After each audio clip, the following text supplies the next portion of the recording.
নমস্কার, আন্তরিক শুভেচ্ছা। আজকে সংস্কার নিয়ে, সংস্কারকে সুসংস্কার কিভাবে করা যায় তা নিয়ে আলোচনা করব। মানব জীবনে মানবীয় মূল্যবোধ, চারিত্রিক মূল্যবোধ, আধ্যাত্মিক মূল্যবোধ ও নৈতিক মূল্যবোধ ছাড়া মানুষ বলে পরিচয় দেওয়া যায় না। তাই প্রাণীদের মধ্যে আমরাই শ্রেষ্ঠ। ঈশ্বর, বাইবেলে আছে, ঈশ্বর তার মতো করে কি করেছেন, আমাদের এই পৃথিবীতে পাঠিয়েছেন। কিন্তু মূল্যবোধগুলিকে ধারণ করতে পারছি না কেন? কারণ আমরা কি করছি, যে সংস্কার আমাদের মধ্যে আছে, সেই সংস্কারের জন্য আমরা মূল্যবোধগুলিকে ধারণ করতে পারছি না। সংস্কার কিভাবে আসে? দেখুন, কিছুটা সংস্কার আসে আমার পূর্ব জন্মের থেকে, কিছুটা সংস্কার আমরা মা বাবার থেকে পাই, আর কিছুটা সংস্কার আমরা তৈরি করি এই কর্মেন্দ্রিয়র দ্বারা যে কাজগুলি করি, বা মন বুদ্ধির দ্বারা যে কাজগুলি করি, তার দ্বারাই আমাদের সংস্কার তৈরি হয়ে যায়। সংস্কার তৈরি হওয়ার পর আমরা যখন যদি লক্ষ্য করি, তাহলে দেখব যে আমরা সুসংস্কারে যেমন আমাদের মধ্যে আছে, তেমন অনেক কুসংস্কার, অনেক নেগেটিভ সংস্কারও আমাদের মধ্যে আছে। যদি আমরা চেষ্টা করি, সুসংস্কার অবশ্যই তৈরি করতে পারি। তবুও সুযোগ পেলে কি হয়, ওই সুসংস্কারগুলি জায়গায় কুসংস্কার বা নেগেটিভ সংস্কার মাথা তুলে ওঠে। এই যে সংস্কার এবং যে নেগেটিভ সংস্কার, সেই নেগেটিভ সংস্কারকে বলা হয় বিষতুল্য। কারণ এই সংস্কার আমাদেরকে কি করে, আমাদেরকে প্রকৃত অর্থে যে মান এবং হুঁশ সম্পন্ন মানুষ তা হতে সাহায্য করে না। আমাদের কর্মেন্দ্রিয় সংস্কার পরিবর্তন করতে বাধা সৃষ্টি করে।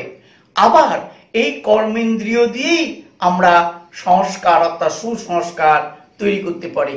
সেই জন্যই স্মৃতিকে জাগানো দরকার, যা আমাদের সাবকনশিয়াস মাইন্ডে কি হয়েছে, এগুলি সেট হয়ে আছে। মনে রাখতে হবে, সংস্কার আর সংক্রমণ দুটোই একজন থেকে অন্যজনের কাছে ছড়ায়। সংস্কার মানব সভ্যতার স্থাপনার কাজ করে এবং সংক্রমণ রোগ ছড়িয়ে মানব সভ্যতাকে ধ্বংস করে। কুসংস্কার ও নেতিবাচক সংস্কার সংক্রমণের মতো, সেই জন্যই পরিবর্তন দরকার। কুসংস্কার নয়, নেতিবাচক সংস্কার নয়, সুসংস্কার গড়ে তোলা দরকার।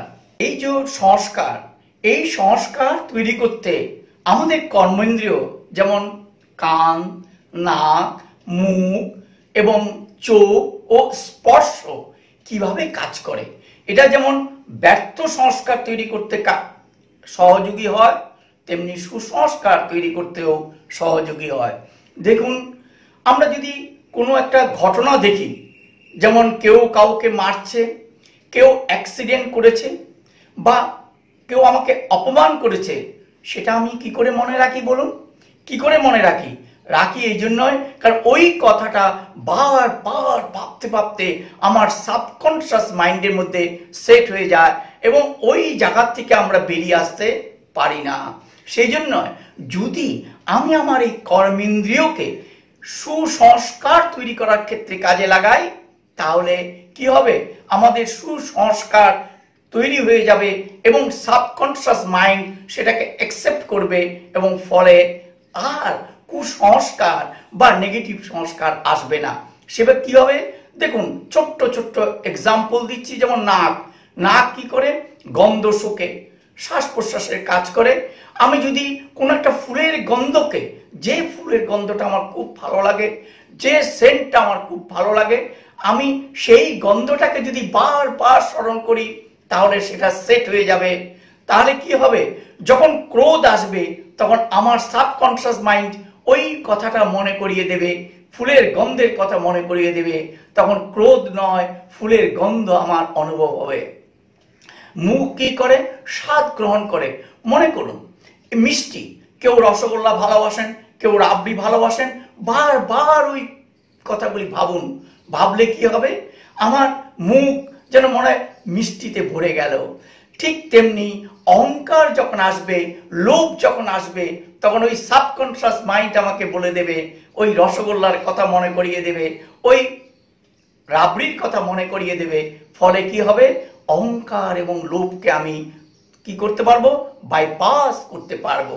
যেমন কান কি করে, গান শোনে, মধুর কথা শুনতে ভালোবাসে, কিন্তু যখন পরনিন্দা হয়, পর সমালোচনা হয়, বা কেউ আমাকে অপমান করলো, তখন যদি আমি ওই গানের কথাগুলি মনে পড়ি, কত গানই তো আছে, রবীন্দ্রসঙ্গীত আছে বা বিভিন্ন রকম আধুনিক গান আছে, যদি আমি একবার মনে করি, তাহলে কি হবে, সেই গান আমাকে কি করবে, মনে করিয়ে দেবে সাবকনশিয়াস মাইন্ড ওই গানের কথাগুলি, এবং ওই গানের সুরগুলি, কথাগুলি মনে করতে থাকবো। কেউ অপমান করলে, কেউ আমাকে আমার নিন্দা করলে, সমালোচনা করলে, সেটা গ্রহণ করব না, অতএব কুসংস্কারও তৈরি হবে না।